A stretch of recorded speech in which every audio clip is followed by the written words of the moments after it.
welcome back to Sunny Life Channel. Thank you so much, guys, for tuning in. The moment you've been waiting for has finally came. Your prayers has been answered, guys. It's been a very challenging storyline for Teddy.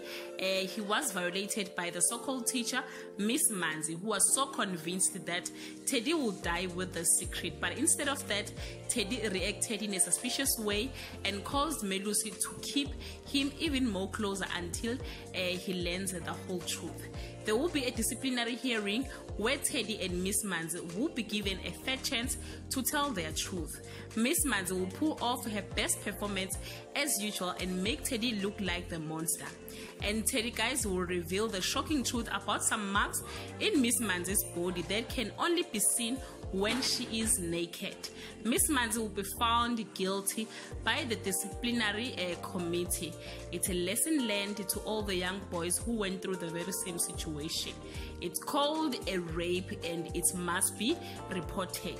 We are hoping Miss Manzi will be punished for her actions. Guys, I'm so sorry about my cracking voice. I have a little bit of flu. Thank you so much for watching this video. See you on my next upload. Bye.